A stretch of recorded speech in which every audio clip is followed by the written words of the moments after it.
Welcome to Fringe Pop 321, the show that believes the world is stranger than we think, but thinking should not be strange. Believe it or not, there are people out there who think that Jesus never actually existed. Now, some of those people dispute his existence on the basis of sources. They claim that there's a lack of sources other than the New Testament for Jesus' existence. Now, right out of the gate, that dismisses the New Testament as a historical source, which hardly seems fair. But there's a lot that could be said in the other respect, too. There are a number of sources that either say Jesus existed or that suggest it very strongly. There are other people, though, that deny that Jesus was real along other lines. Specifically, some people say Jesus was just a Christian version of more ancient pagan deities who are said to die and rise from the dead. Now, this notion has been very popular since the movie Zeitgeist in 2007. And in fact, that film really spawned a movement. Our question today is there anything to this idea? Was the view put forth in the film Zeitgeist based on a clear analysis of ancient source material? Well, the answer is really no. And because of theological preferences is really why they go the direction that they go. It's not based on careful thinking. Now, you've heard me say many times on this show at Fringe Pop 321 that primary sources are paramount. We need to think clearly about primary sources upon which to base our claims, and that is never more true than with this topic. So, since there are a wide range of dying and rising God candidates, this episode is actually going to be an introduction, the first in a series. Today we'll talk about the inherent problems with the whole idea of dying and rising gods, and in subsequent episodes we'll take a look at the specific candidates. To start off, the fundamental claim made by Zeitgeist, the film, and of course by pseudo-scholars like Akaria S., upon whose work the film depends, is the idea that the Jesus of Christianity was merely a new form of the ancient dying and rising God myth. Now, the idea begins with an assumption that illustrates one of two lethal problems for the whole idea and Zeitgeist's assertion. This first problem is relating to Zeitgeist's beginning assumption. Zeitgeist researchers confuse what scholars call genealogical relationships between religious stories and religions in general and analogous relationships. Zeitgeist ignores a fundamental question in regard to the potential relationships between the various ancient religions and their fundamental stories. Are the similarities due to a cause and effect relationship, that would be the genealogical idea, or are they due to just patterns of thought that have no cause and effect relationship? That would be the analogies perspective.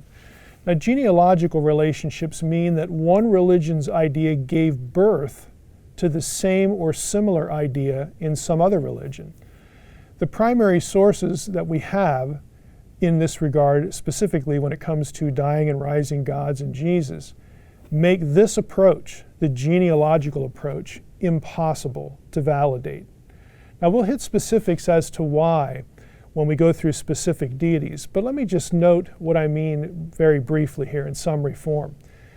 The problem is we have incomplete sources, and so any comment about a cause and effect relationship between one religion and Christianity is fraught by this problem. We just don't have all the material. And in some cases, we're going to see that the claim of Zeitgeist is actually 180 degrees reversed of what the actual textual situation is. Secondly, we have often, in many cases, no ritual validation. Now, what do I mean by that? You would think that if a culture believed in a deity that was dying and rising, that ancient cultures would correlate this idea with agriculture, okay? Planting and harvesting. In fact, this is one of the fundamental claims of Fraser in The Golden Bough that Zeitgeist depends on.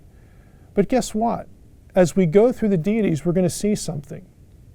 The ancient peoples that supposedly, again, provide the backdrop for the Christian Jesus story, they don't practice dying and rising procedures in ritual. There's no ritual validation. Thirdly, there's no chronological priority for many key ideas in many of the texts that, again, Zeitgeist would reference. What you get in some cases is that you have later Christians looking back or at a ritual process or a textual process and wondering about it. Even if a culture doesn't have ritual procedures outlined, a Christian could look at something going on and think, oh, this sort of looks like Jesus, or this sort of looks like something in Christianity, and then they'll write it down. That could be hundreds of years after the fact of Jesus. And so that can't be textual support for the idea that a dying and rising Jesus is somehow based on an earlier religious belief. So we have these sorts of fundamental problems with the Zeitgeist proposition, and consequently, real scholars today who study comparative religions are left with only the analogous view. Yes, there are similarities between ancient religions that predate Christianity and Christian material. Everyone sort of knows that. But the real scholars of religious studies are not saying there's a cause and effect relationship between the two like the Zeitgeist film does, either explicitly saying that or implying it. That is not where scholarship is today.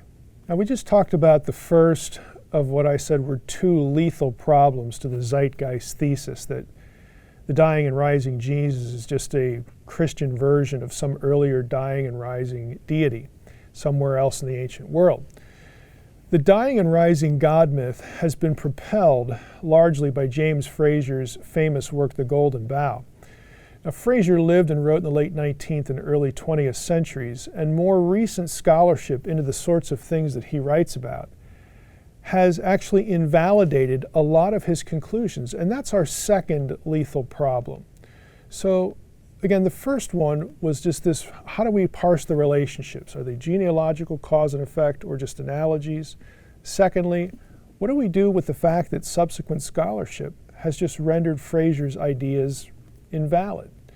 You know, simply put, there's no clear evidence anywhere in the ancient pre-Christian world for a dying and rising God upon which the story of Jesus could have been modeled. Now, I realize that's sort of a shocking claim because of the popularity of Zeitgeist, but it's actually true. Now, J.Z. Smith, writing in the Encyclopedia of Religion, specifically in the second edition, illustrates, again, this second problem. He writes, quote, "The category of dying and rising gods, once a major topic of scholarly investigation, must now be understood to have been largely a misnomer based on imaginative reconstructions and exceedingly late or highly ambiguous texts," unquote. Now, Smith is not only a scholar, but his own doctoral dissertation at Yale was a nearly 600-page evaluation of Frazer's methodology in his work, The Golden Bough, his use and misuse, again by today's standards, of different material. This was published in 1969, so the researchers that are underlying the thesis of Zeitgeist, certainly, if they were real researchers, should have found this work, and it should have influenced, made them sort of backpedal on a lot of their claims. But of course it didn't. You'll never hear this fact, that today's scholarship doesn't even like the category of dying and rising gods. Now, this is either an issue of incompetence or bias. I'll let you take your pick. Now, had the researchers at Zeitgeist, again, who are behind their scholarship is behind the film, had they bothered to actually explore the up-to-date scholarship, they would have realized that there are two fundamental reasons why Smith and other scholars of religion reject the dying and rising God category, the entire category. First, Frazer and others drew conclusions that were not present in the data. That's a nice way of saying they filled in gaps in the data, which in turn is a nice way of saying they just made stuff up. But that is the reality. Again, I'm relying here on Smith's dissertation, his evaluation for his PhD at Yale. And J.Z. Smith was a major figure in religious studies, the academic discipline. So this is not somebody who just walked in off the street. And this is something shocking, again, to a lot of people who have bought into the zeitgeist methodology. They literally just make stuff up. Second, to quote J.Z. Smith once more, we have another issue. Quote, all the deities that have been identified as belonging to the class of dying and rising deities can be subsumed under the two larger classes of disappearing deities or dying deities. In the first case, the deities return but have not died. They just disappear. In the second case, the gods die but do not return. There is no unambiguous instance in the history of religions of a dying and rising deity, unquote. Now, I want to make sure that we understand what's being said here. The candidates, and we'll study specific candidates in future episodes, for the whole dying and rising God category, either they don't really die, they just disappear, and then they show up later. You can't call that a death and a resurrection. Or they do die, and they don't come back to the land of the living, to the world of the living. They might show up somewhere else like the underworld, but that is the realm of the dead. This is the fundamental problem, again, one of two, that we're dealing with when we have this whole category of dying and rising deities upon which the zeitgeist myth depends. I want to elaborate a little bit on a few things I said earlier, specifically in regard to Fraser's method problem where he fills in gaps. And this is really connected to the whole problem of there not being any ritual validation for the dying and rising God idea. Not only do we have later data invalidate elements of Fraser's approach, but he was also just guessing in other places, and that's a problem when it comes to proper methodology. For example, Fraser held to what was called the naturalist notion, which assumed that dying and rising deities were personifications of the seasonal cycle of vegetation, again, the agrarian cycle. In other words, certain gods' narratives and rituals were thought to reflect the cycle of natural fertility, which moved from life to death and then from death to life. A dying and rising god would commemorate that cycle. Now, if this were the case, one would expect a culture to practice annual rituals tying the gods to these cycles. That would be normal. And that those rituals would be part of a culture's ancient religious textual record. In other words, we would expect cultures to practice this, tying their deities to what they observe in the natural world, and then write about it, specifically writing about what they're doing in ritual contexts. And as we'll see when we get to very specific examples, again, these deity candidates, that just is not the case. In many cases, there are no ritual texts at all on which to support this idea, which was fundamental to Fraser's thinking. And when there are texts, they are texts produced by later people, like Christians, looking back or looking at a particular culture. And so they're anachronistic references. What we have here, just generally, on Fraser's part, is a very unsound methodology. And when you have an unsound method, you're naturally going to have unsound or just wrong conclusions.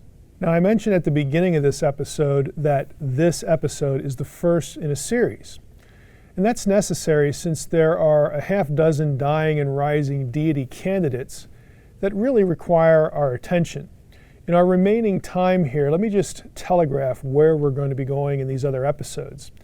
The candidates we're going to be talking about are Osiris, Dumuzi, also known as Tammuz, Adonis, Baal, Marduk, and Melkart. All of these deities are thought to be dying and rising candidates, models, templates, if you will, for the Jesus story. Again, this is the claim of Zeitgeist. Now, in each case, we'll see that these deities either don't actually die or don't rise from the dead, but they instead, again, remain in the underworld, which, let's not forget, is the realm of the dead. We'll also see again how this conflicts with the fundamental claims of Zeitgeist. They overreach the data almost at every turn. Zeitgeist and the research on which it depends really doesn't tell you where their position doesn't work. And in that sense, it's quite misleading. So what have we learned to this point?